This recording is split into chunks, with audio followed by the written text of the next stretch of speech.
Hello friends, SG exam YouTube channel पर आप सभी का स्वागत है। दोस्तों, आज हम आईसीआर एग्ज़ाम 2020 का क्वेश्चन पेपर सॉल्यूशन करेंगे। और ये क्वेश्चन पेपर आपको थंबनेल से पता तो लग ही गया होगा कि ये 16 सितंबर का शिफ्ट फर्स्ट का पेपर है, ठीक है। और सबसे अच्छा और इम्पोर्टेंट पेपर यही आया था। एक लेवल जो मेंटेन होता है पेपर का, वो लेवल का पेपर यही था आपका, ठीक है। तो इसकी हम बात करते हैं। तो पहला क्वेश्चन है आपके पास, correct structure of histamine. Histamine की सही संरचना आपको बतानी है। तो इसमें जो फर्स्ट ऑप्शन होगा यही इसका राइट आंसर है। इसकी हिस्टामिन की जो स्ट्रक्चर होती है उसमें इथाइलेमिन होता है। क्या होता है? इथाइलेमिन होता है। लेकिन पॉइंट यहाँ आ गया कि इसमें भी थर्ड ऑप्शन में भी इथाइलेमिन है। तो फिर जो और पहचानने की दूसरे सिम्टम्स थे वो ये थे कि इसमें एक नाइट्रोजन, दोनों नाइट्रोजन ही डबल बॉन्डेड नहीं होते हैं, एक नाइट्रोजन सिंगल बॉन्डेड भी होता है। और फर्स्ट में यही ऑप्शन है, फर्स्ट ऑप्शन इसका राइट आंसर है, ठीक है। उसके बाद हम नेक्स्ट क्वेश्चन की बात करते हैं। अगला क्वेश्चन है आपका, adipic acid and tetramethyl diamine के कंडेंसेशन से कौन सी अभिक्रिया से क्या देता है ये? तो ये देता है नाइलॉन 66। फर्स्ट ऑप्शन इसका राइट आंसर हो जाएगा। उसके बाद नेक्स्ट क्वेश्चन है आपके पास, टेरिलीन के उत्पादन में प्रयुक्त होने वाला सर्वाधिक उपयुक्त उत्प्रेरक कौन सा है? तो टेरिलीन के फॉर्मेशन के लिए आपके पास zinc acetate and antimony trioxide, क्या zinc acetate and antimony trioxide, third option आपका राइट आंसर हो जाएगा। उसके बाद नेक्स्ट क्वेश्चन है आपका, पायरेन की करेक्ट स्ट्रक्चर आपको बतानी है। क्या बतानी है? पायरेन की आपको करेक्ट स्ट्रक्चर बतानी है। तो पायरेन की करेक्ट स्ट्रक्चर आपके पास फोर्थ वाली हो जाएगी। और इम्पोर्टेंट पॉइंट जो है, ये एरोमेटिक भी नहीं है, एंटी एरोमेटिक भी नहीं है, ये एलिफेटिक टाइप है। देखिए यहाँ पर इसमें ये वाला जो ये कार्बन है, ये वाला, ये देखिए ये आपके पास sp3 है। क्या? sp3 है। तो ये पॉइंट थोड़ा ध्यान रखना, फोर्थ ऑप्शन इसका राइट आंसर हो जाएगा। उसके बाद नेक्स्ट क्वेश्चन की तरफ हम चलते हैं। नेक्स्ट क्वेश्चन में आपसे पूछा गया है, एनिलीन की nitric acid and sulphuric acid से 288 केल्विन पर नाइट्रीकरण करने से जो फॉर्मेशन होता है वो आपको बताना है। तो इसमें तीनों ही उत्पाद बनते हैं, तीनों ही बनते हैं। आपके पास ऑर्थो भी बनता है, पेरा भी बनता है और मेटा भी बनता है। लेकिन जो ऑर्थो पेरा मेटा का जो रेशियो होता है परसेंटेज में, ऑर्थो पेरा और जो मेटा का, तो ये ऑर्थो सबसे कम 2% बनता है इसमें, पेरा इसमें 51% बनता है, पेरा 51% बनता है और मेटा आपका 47% बनता है। ये पॉइंट ध्यान रखना। तो सबसे इंपॉर्टेंट आपके पास यहाँ पर पेरा हो जाता है, पेरा के बाद में मेटा हो जाता है। अगर आपको दो ही ऑप्शन चूज करने हो तो आप पेरा और मेटा को चूज करोगे। तो राइट ऑप्शन कौन सा हो जाएगा? First is correct answer. Next question है आपके पास, positive Tollens test. Positive Tollens test कौन नहीं देगा? ये इंग्लिश में, हिंदी में थोड़ा मिस्टेक है, इंग्लिश में राइट है। यहाँ पर देखिए, यहाँ पर कौन सा सकारात्मक परीक्षण देगा और यहाँ पर नहीं देगा लिखा हुआ है। इंग्लिश में नॉट लिखा हुआ है, इंग्लिश में नॉट लिखा हुआ है। इसमें जो ऑप्शन है वो नॉट के हिसाब से ही होगा। तो ये जो टोलन है वो आपके एल्डिहाइड देते हैं। फर्स्ट ऑफ ऑल तो क्या है, टोलन टेस्ट है वो कौन देते हैं? एल्डिहाइड देते हैं। लेकिन आप देखोगे कि यहाँ पर एक एल्डिहाइड, दो एल्डिहाइड, तीन एल्डिहाइड है, ठीक है, तीन एल्डिहाइड है। तो इसमें आपके पास तीन एल्डिहाइड है। 1 सेकेंड, एक बार थोड़ा सा देखिए इसको। तो आपके पास तीन एल्डिहाइड है। तो देखिए ये बेंजील्डिहाइड जो एरोमेटिक होते हैं वो टोलन टेस्ट नहीं देते हैं, ठीक है, तो ये भी नहीं देगा। सेलिसिली एल्डिहाइड है, ये भी आपके पास एरोमेटिक टाइप हो गया, तो ये भी नहीं देगा। आपका एसिटोफिनोन, ये तो कीटोनिक ग्रुप है, इसमें तो कीटोन है, तो ये वैसे नहीं देगा। आपका थर्ड ऑप्शन राइट ऑप्शन हो जाएगा, प्रोपेनेल। पॉइंट है, ठीक है। क्वेश्चन में आप मेंशन कर लेना कि नोट लिखा हुआ है वहाँ पर। आगे है नेक्स्ट क्वेश्चन आपका है, ये आपकी साइक्लिक एल्किन है, इसकी आप कैमेनोफोर एस्टोएसोफोर से आप रिएक्ट करवा रहे हो। तो यहाँ पर किसका फॉर्मेशन होगा? तो यहाँ पर देखिए डबल बॉन्ड यहाँ से ब्रेक हो जाएगा और डबल बॉन्ड ब्रेक होके आपके पास, ये डबल बॉन्ड ब्रेक होने के बाद आपके पास थर्ड ऑप्शन आपके पास राइट ऑप्शन हो जाएगा। क्योंकि जो डबल बॉन्ड ब्रेक होगा वहाँ पर आपके पास दोनों तरफ COOH बन जाएगा, दोनों पॉइंट में COOH बन जाएगा और सीधे कार्बन सेम टू सेम वैसे के वैसे रह जाएंगे, ठीक है। नेक्स्ट क्वेश्चन है आपका, यहाँ पर फिनोल की आप कंसनट्रेट HNO3 से रिएक्शन करवा रहे हो, क्या फिनोल की कंसनट्रेट HNO3 से आप रिएक्शन करवा रहे हो, तो यहाँ पर आपके पास पिक्रिक एसिड बन जाता है। ये पिक्रिक एसिड का फॉर्मूला है ऑर्थो, डाई ऑर्थो और पैरा तीनों पे। इसका अगर हम IPAC नेमिंग अगर इसकी करना चाहे तो 2,4,6 ट्राइनाइट्रोफिनॉल इसका नाम हो जाएगा। फोर्थ ऑप्शन करेक्ट ऑप्शन है। उसके बाद नेक्स्ट क्वेश्चन है इसमें मोस्ट एसिडिक, सबसे ज़्यादा अम्लीय आपको बताना है मोस्ट एसिडिक कौन सा होगा। तो यहाँ पर कार्बन चेन बढ़ने के साथ आपकी एसिडिटी कम होती है, तो इसका फर्स्ट ऑप्शन इसका राइट ऑप्शन हो जाएगा, ठीक है। उसके बाद नेक्स्ट क्वेश्चन की तरफ हम बात करें तो नेक्स्ट क्वेश्चन में आपसे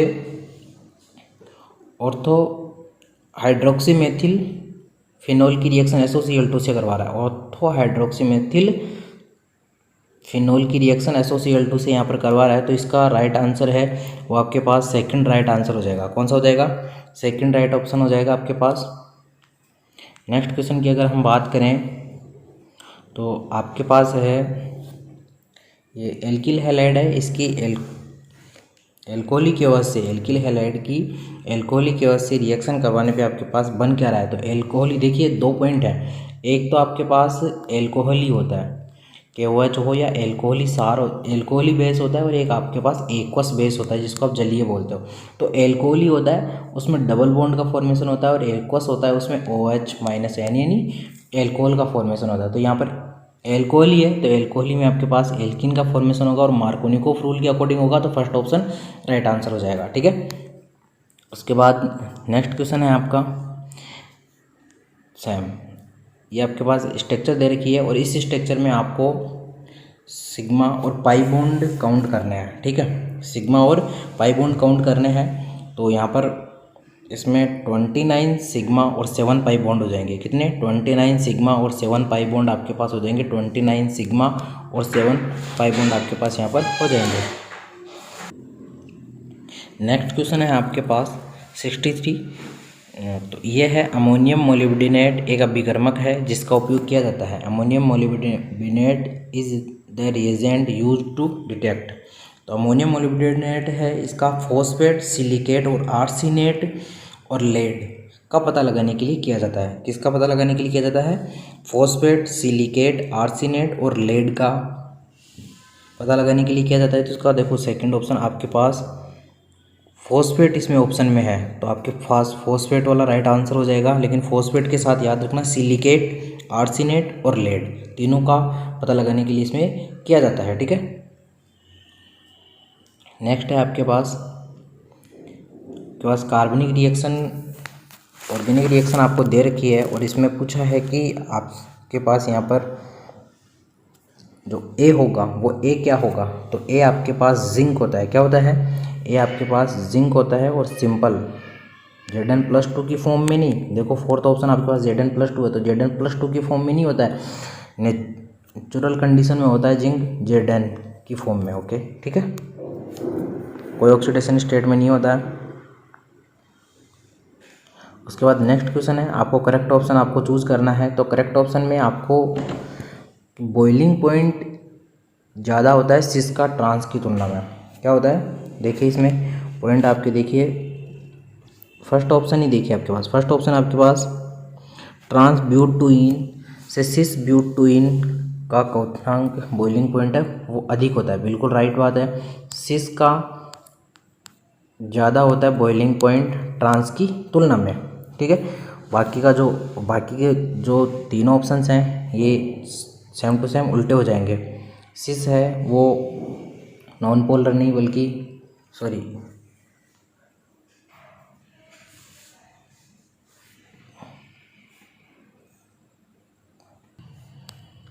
सिस जो है आपका है वो नॉन पोलर होता है। आपको नॉन पोलर नहीं होता, आपको पता है पोलर होता है, क्योंकि सिस की जो स्ट्रक्चर होगी वो कुछ इस तरह से होगी। सिंपल सी अगर मैं सिस की बात करूँ तो यहाँ पर एक कार्बन होगा, यहाँ हाइड्रोजन होगा, यहाँ भी कार्बन होगा, यहाँ हाइड्रोजन होगा। ये सिस टाइप है। तो सिस टाइप में देखो इसका भी इस तरफ जाएगा, इसका भी इस तरफ जाएगा, तो ये नॉन पोलर की तरह पोलर की तरह बिहेव करेगा, क्योंकि इसका म्यू नॉट इक्वल टू क्या हो जाता है यहाँ पर 0 हो जाता है, ठीक है।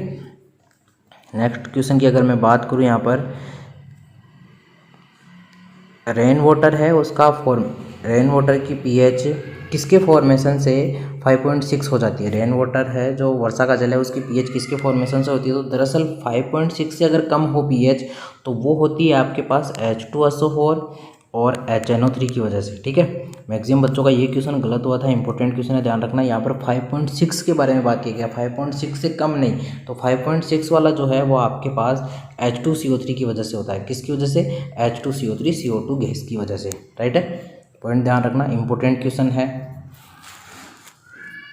और कई टीचर्स ने तो पेपर अगर सॉल्यूशन करवाया होगा तो इसमें हो सकता है कि जल्दी वो देखा नहीं हो और गलती हो सकती है इस क्वेश्चन में, तो इस क्वेश्चन में आप थोड़ा ध्यान रखना। वैसे बाकी के पेपर सॉल्यूशन करवाने वाले टीचर तो मेरे से अच्छे होंगे, अभी अपना कोई इतना एक्सपीरियंस भी नहीं है, लेकिन जो भी चीज़ें हैं बिल्कुल करेक्टली बात करते हैं। ठीक है, नेक्स्ट क्वेश्चन है आपके पास, अगर परफिक्स पेटा लगाया जाए, क्या पेटा अगर परफिक्स लगाया जाए तो उसके लिए कौन सी वैल्यू यूज होती है? तो वो 10⁻15 को बताता है। किसको? 10⁻15 का अगर किसी को हो तो उसे हम पेटा लिख सकते हैं। जैसे 10⁻−15 होती है तो उसको फर्मी बोलते हैं। क्या बोलते हैं? फर्मी बोलते हैं। ठीक है, नेक्स्ट क्वेश्चन है आपके पास, अक्सरेज के बारे में आपको ऑप्शन देना है। अक्सरेज के बारे में आपसे क्वेश्चन पूछा गया है, ये आप खुद एनसीईआरटी में इसको सर्च करना है और कमेंट में बताना है कि इसका आंसर, राइट आंसर क्या होगा। कम से कम ये तो पता चले कि आप वीडियो को स्किप करते हुए देख रहे हो, सिर्फ आंसर देख रहे हो, या फिर वीडियो का सॉल्यूशन भी देख रहे हो। ठीक है, नेक्स्ट क्वेश्चन है आपको फ्रीक्वेंसी दे रखी है और स्पेक्ट्रम रीजन दे रखा है। आपको दोनों को मैच करना है कि कौन से के लिए कौन सी फ्रीक्वेंसी होती है। तो हम बात कर लेते हैं सबसे पहले अल्ट्रा जो रीजन होता है, अल्ट्रा रीजन होता है उसके लिए जो फ्रीक्वेंसी होती है वो हर्ट्ज में 10⁻16 होती है। तो अल्ट्रा वायलेट रीजन के लिए थर्ड का आपके पास डी ऑप्शन हो जाएगा। थर्ड का आपके पास डी हो जाएगा, तो इसके हिसाब से या तो आपका सेकंड आंसर होना चाहिए या आपके पास फोर्थ आंसर होना चाहिए। ठीक है, उसके अलावा अगर मैं बात करूँ इंफ्रारेड के लिए 10⁻13 होती है। इंफ्रारेड के लिए कितनी होती है? 10⁻13। तो फोर्थ के लिए आपके पास बी ऑप्शन हो जाएगा, और फोर्थ के लिए बी ऑप्शन आपके पास केवल सेकंड में आ रहा है। तो बाकी की चीज़ों को आपको चेक करने की ज़रूरत ही नहीं है, आप मैच कर सकते हैं कौन कौन से का कौन सा होने वाला है। ठीक है, नेक्स्ट क्वेश्चन की तरफ हम आगे बढ़ते हैं। तो नेक्स्ट क्वेश्चन की अगर मैं बात करूँ तो आपके पास पॉइंट दे रखे हैं कि इनमें से आपको करेक्ट जो है वो पॉइंट आपको बताना है। तो लोथरमेयर के वक्र की अगर मैं बात करता हूँ तो लोथरमेयर आपका परमाणु भार पे रिलेटेड था, तो ये वाला पॉइंट गलत हो गया। उसके बाद सेकंड की अगर मैं बात करूँ तो सेकंड आपके है फ्रेंच भूवैज्ञानिक जैन कोर्टेज ने तत्व के बेलनाकार सारणी सिलेंड्रिकल आवर्त रूप जो दिया था वो जैन कोर्टेज ने दिया था, ये पॉइंट राइट है। उसके अलावा मेंडलीव को नहीं पता चला था, इसके बारे में मेंडलीव को पता नहीं चला था कि उनकी क्या खामियां रही है। मेंडलीव के जाने के बाद जब मोजले ने निरीक्षण किए थे, मोजले ने अपने प्रैक्टिकल किए, तब उन्हें पता चला था ये सब चीज़ें। ठीक है, उसके बाद सीबोर्ग को उनके कार्य के लिए रसायन विज्ञान का नोबेल पुरस्कार मिला, और 101 नहीं, 101 वाले का नाम सीबोर्गियस नहीं है। ठीक है, नेक्स्ट क्वेश्चन की हम इसमें आपके पास ओथी ओजोन की स्ट्रक्चर दे रखी है। ओजोन के स्ट्रक्चर में आपसे देखो सबसे इंपॉर्टेंट पॉइंट ये है कि आपसे कौन से पे पूछा गया है। पहला ऑक्सीजन ये है, सेकंड ये है और थर्ड ये है। तो आपके पास ये पूछा गया है कि जो फर्स्ट ऑक्सीजन है, सेकंड ऑक्सीजन है और जो थर्ड ऑक्सीजन है उन पे कैसा कैसा आपके पास चार्ज होने वाला है। तो ठीक है, तो देखिए आपके पास जो सिंपल जी अगर मैं इसमें पॉइंट बताऊँ तो फॉर्मूला भी इसका होता है। फॉर्मूला अगर आपको चाहिए तो आप मुझे कमेंट में बता दीजिए, मैं आपको उसके हिसाब से इस पेपर का पूरा कंप्लीट सॉल्यूशन ही आपको करवा दूंगा, और उस सॉल्यूशन के हिसाब से हम बात भी कर लेंगे। ठीक है, उस सॉल्यूशन के हिसाब से हम बात कर लेंगे।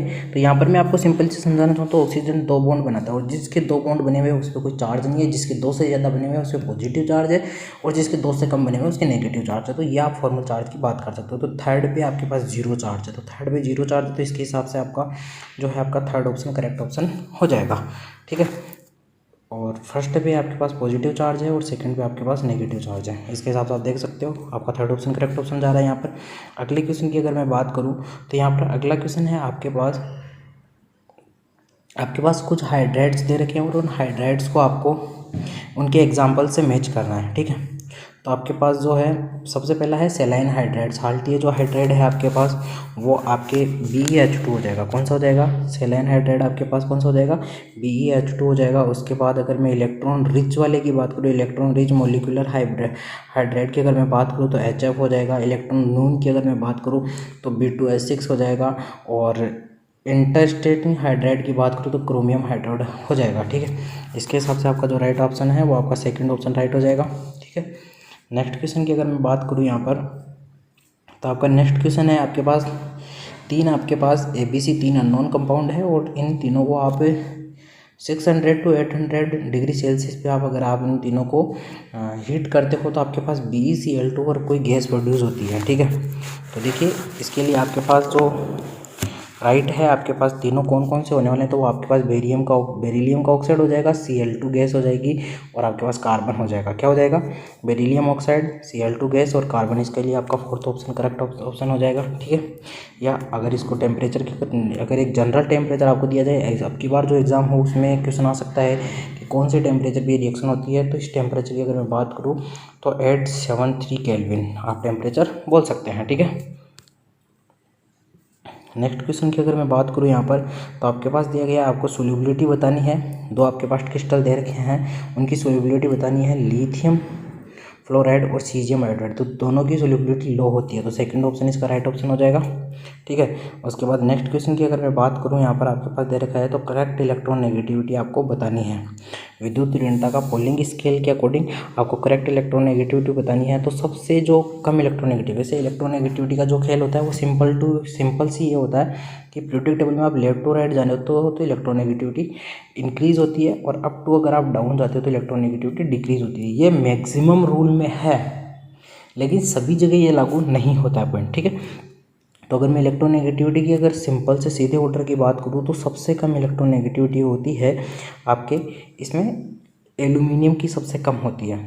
ठीक है, एल्यूमिनियम की अगर बात करूँ तो उसके बाद आपके गैलियम की उससे ज़्यादा होती है, उसके बाद इंडियम की उससे ज़्यादा होती है और इंडियम के बाद आपके टेलोरियम की ज़्यादा होती है और सबसे ज़्यादा आपके जो एल्यूमिनियम के जस्ट ऊपर आता है बोरॉन की सबसे ज़्यादा होती है। यही एक पॉइंट है, तो आप इससे मैच कर लीजिए। आपके पास एल्यूमिनियम के पास गैलियम, तो आपका फर्स्ट ऑप्शन राइट ऑप्शन हो जाएगा। ठीक है, नेक्स्ट क्वेश्चन की अगर मैं बात करूँ यहाँ पर कार्बन 16 जो कि एक कार्बन का अपर रूप है, हीरा और ग्रेफाइट के अलावा तीसरा अपर रूप जो होता है मोस्ट इंपॉर्टेंट फुलरिन, उसकी बात यहाँ पर की जा रही है। उसकी अगर मैं बात करूँ तो इसमें जो इम्पोर्टेंट जो पॉइंट है वो क्या क्या है वो आपको बताना है। तो इसमें जो आपके है असत्य कथन की, इसमें इनकरेक्ट ऑप्शन बताना है। तो आपके पास देखिए, आपके पास इसका मतलब 3 इसमें करेक्ट है और एक इनकरेक्ट है। तो देखिए जो इनकरेक्ट ऑप्शन है वो मैं आपको सीधा सा बता देता हूँ। इसमें इनकरेक्ट ऑप्शन देखो, पहला ऑप्शन अगर मैं बात करूँ तो इसमें 6 सदस्यीय वैल्यू की संख्या 20, 5 सदस्यों की संख्या 12 होती है, भी राइट है, सेकंड भी राइट है, थर्ड भी राइट है, फोर्थ वाला राइट नहीं है। सभी कार्बन परमाणु समान कार्बन होते हैं, लेकिन जो हाइब्रिडाइजेशन होता है वो sp3 नहीं होके sp2 हाइब्रिडाइजेशन होता है। कौन सा होता है? sp2 hybridisation. ठीक है, ग्रेफाइट वाला हाइब्रिडाइजेशन होता है यहाँ पर भी। नेक्स्ट क्वेश्चन की अगर मैं बात करूँ यहाँ पर, तो यहाँ पर आपके पास निकिल 0.95, ऑक्सीजन 1.0 में प्रेजेंट निकिल के Na+2 और Na+3 आयन के अंश आपको बताने कि कितना परसेंट Na+3 है और कितना परसेंट Na+2 है। तो Na+3 की इसको आप कैलकुलेट करने का एक फॉर्मूला होता है, उसके अकॉर्डिंग अगर आप बात करोगे तो इसका जो ऑप्शन है वो Na जो +2 है वो आपके पास Na+2 आपके पास 89.48 और Na+3 10.52, फर्स्ट ऑप्शन आपके पास यहाँ पर राइट हो जाएगा।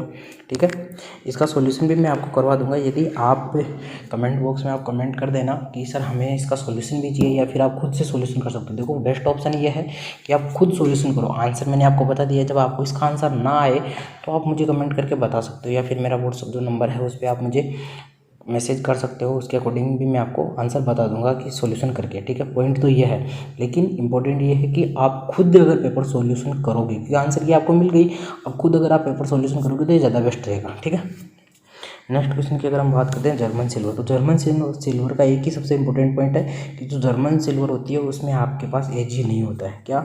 जर्मन सिल्वर में आपके पास Ag नहीं होता है, निकिल कॉपर जिंक होता है। कौन कौन से होते हैं?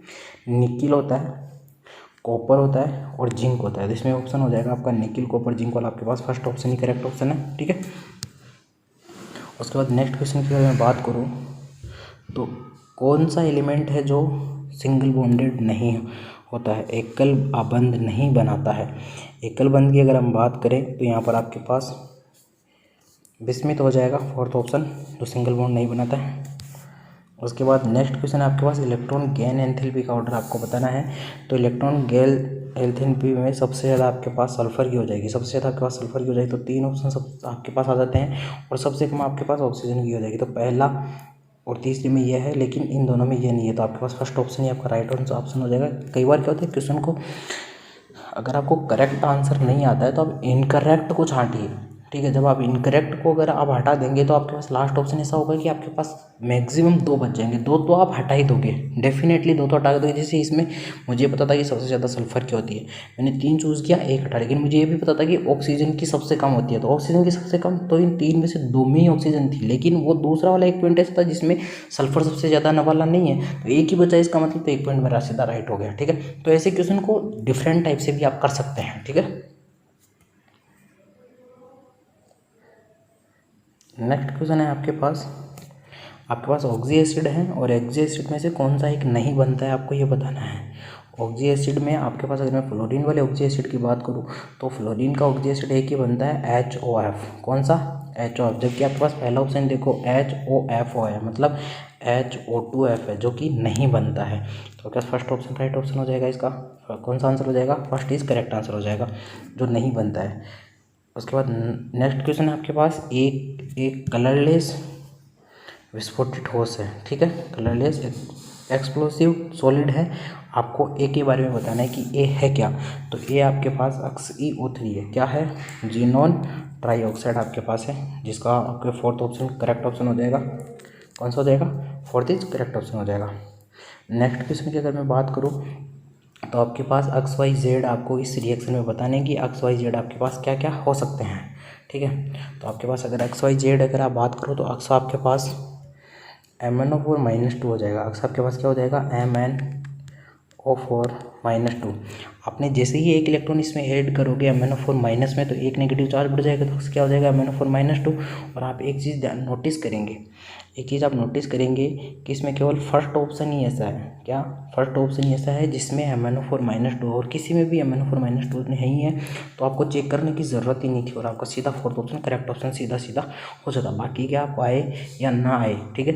लेकिन जैसे अगर आप 4 हाइड्रोजन अगर आप ऐड करते हो H+ आयन, तो MnO2 बनता है, और अगर आप 8 करते हो तो आपके पास Mn+2 बनता है। ये पॉइंट आपको याद रखना था, ठीक है।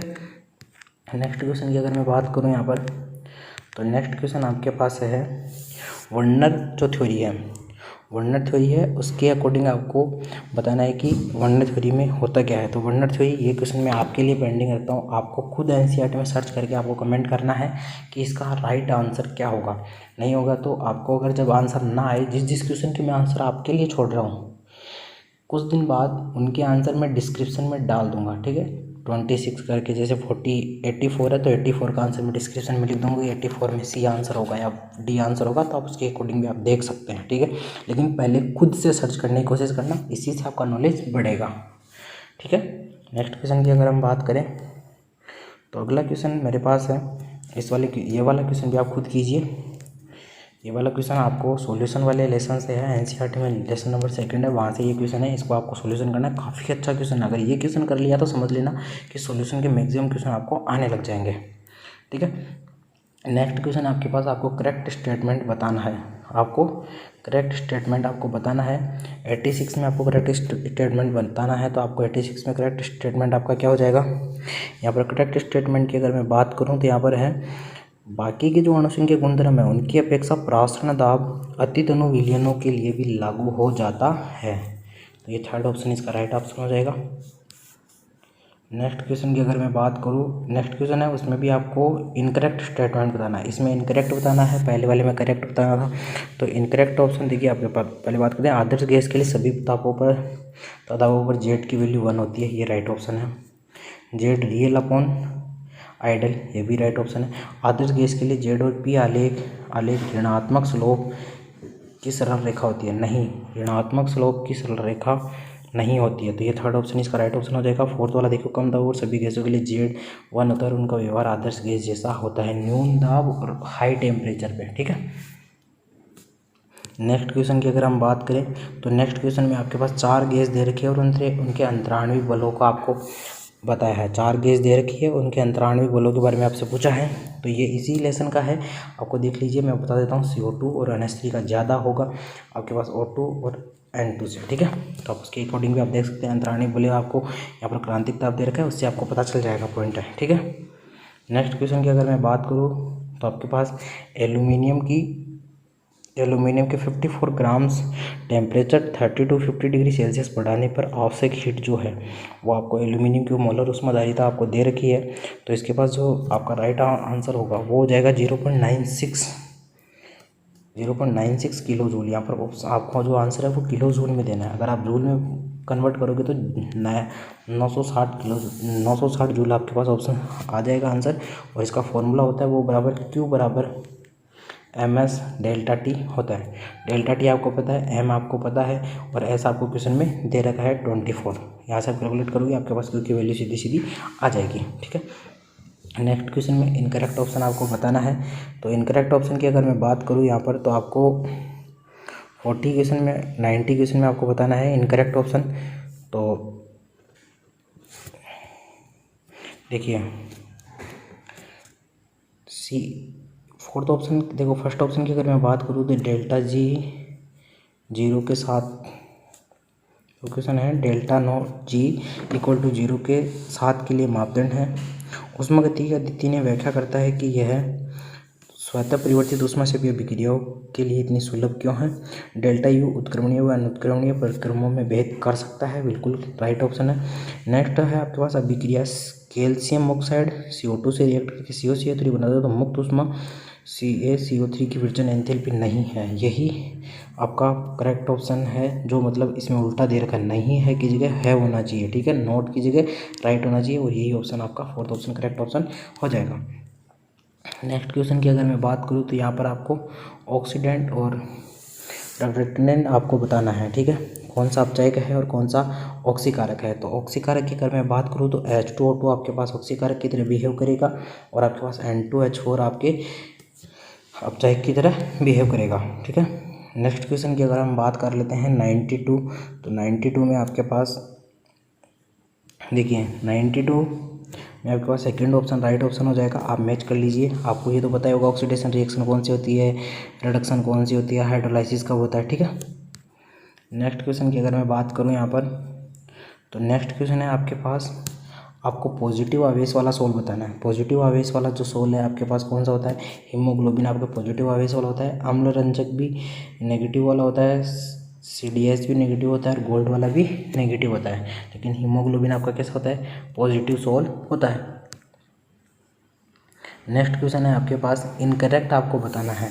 क्या बताना है, इनकरेक्ट आपको बताना है। तो इनकरेक्ट देखिए फर्स्ट ऑप्शन की अगर मैं बात करूँ तो ln के 1/T स्लोप E-/R यही स्लोप होगा, ठीक है। सेकंड की अगर मैं बात करूँ तो आपके पास R0 नहीं, ऐसा नहीं होगा। इसके लिए सेकंड वाले के लिए फर्स्ट ऑर्डर रिएक्शन है तो फर्स्ट ऑर्डर के लिए ये स्लोप कुछ इस तरह से होगा, यहाँ से 0 से निकलेगा और यहाँ तक ऐसा वाला जाएगा, तो यही इनकरेक्ट हो गया। अगर आपको इनकरेक्ट ही पूछा है, इनकरेक्ट आपको पता चल गया तो फिर आपको आगे बाकी के दोनों देखने की ज़रूरत ही नहीं हो रही। ये देखो थर्ड ऑप्शन, ये तो बहुत ईजी है, कंसनट्रेट ऑफ रिएक्टेंट सबको पता है। कंसनट्रेट ऑफ रिएक्टेंट के लिए ऐसा वाला होगा और प्रोडक्ट अगर आ जाए तो प्रोडक्ट के लिए ऐसा वाला होगा, सॉरी प्रोडक्ट के लिए ऐसा वाला नहीं, प्रोडक्ट के लिए कुछ ऐसा होगा। देखो प्रोडक्ट के लिए ऐसा वाला होगा, ऐसा वाला, और रिएक्टेंट के लिए ऐसा वाला होगा, ठीक है।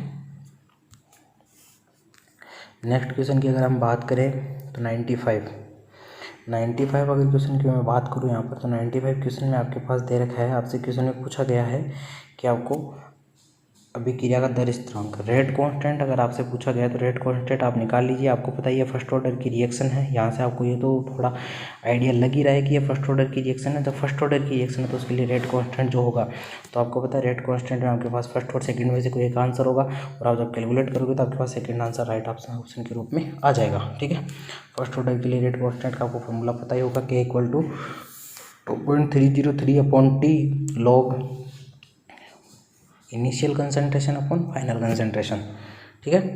नेक्स्ट क्वेश्चन आप 96 की बात करते हैं तो 96 क्वेश्चन में आपसे फ्रेशर पूछा गया है। ये क्वेश्चन आप खुद सॉल्यूशन कीजिए और मुझे इसका आंसर भी आपको करेक्ट ऑप्शन बताना है। पीएच वाला मैं अभी आपको करंट में सिखा चुका हूँ मेरे यूट्यूब चैनल पे, तो आप वहाँ से सीखिए और ख़ुद मुझे इसका आंसर बताइए कि देखिए आपको इसका आंसर आता है या नहीं आता है, ठीक है। उसके बाद नेक्स्ट क्वेश्चन की 98 की बात कर लेते हैं। तो ये थ्योरेटिकल क्वेश्चन है, ये थोड़ा आउट ऑफ थोड़ा ऐसे भी लग रहा है मुझे, तो आप इसको एक बार सर्च कीजिएगा और इसकी मुझे सच में नीड है। इस क्वेश्चन का आप आंसर मुझे बताइए कि कौन सा इसका आंसर होगा, ठीक है। नेक्स्ट क्वेश्चन की 99 की अगर हम बात करें तो 99 में आप मोलर चालकता का अगर आप फॉर्मूला आप लगाएंगे तो मोलर चालकता आपके पास देखिए अनंत अनुता पर आपके पास मोलर चालकता आपसे पूछी गई है, तो इसको कैलकुलेट कर लेना है आपको। BaOH का होल ट्वाइस है, तो बेरियम वाला जो है, तो देखिए ये BaCl2 वाले में आप ऐड कर दीजिए 2NaOH, 2NaOH आप ऐड कर दीजिए और माइनस कर दीजिए 2NaCl, ठीक है, क्योंकि 2OH आपसे यहाँ से मिल जाएगा, Cl2 2 कट जाएगा, Na से Na कट जाएगा, तो आपके पास ये पॉइंट बच जाएगा, ठीक है। तीसरे को वैसा का वैसा 280 × 10⁻⁴ को वैसा का वैसा रहने दीजिए, बाकी ऊपर दोनों वालों को 2 से गुणा करके एक को ऐड कर दीजिए, NaOH वाले को ऐड कर दीजिए, NaCl वाले को माइनस कर दीजिए, ठीक है। इस तरह से आपके पूरे 100 क्वेश्चन कंप्लीट हो जाते हैं, आपके 50 क्वेश्चन आपके केमिस्ट्री कंप्लीट होते हैं। आज की वीडियो में इतना ही। अगर आपको बायोलॉजी, फिजिक्स, एग्रीकल्चर के क्वेश्चन की अगर आंसर की भी ऐसे चाहिए और केमिस्ट्री के पेपर का अगर आपको सोल्यूशन चाहिए तो आप कमेंट करना ना भूलें। और अगर आपको ये वीडियो पसंद आया हो और अगर इसके नेक्स्ट पार्ट भी अगर आपको चाहिए तो हमारे यूट्यूब चैनल को सब्सक्राइब करना ना भूलें, लाइक शेयर जरूर कर दें। थैंक यू वेरी मच दोस्तों।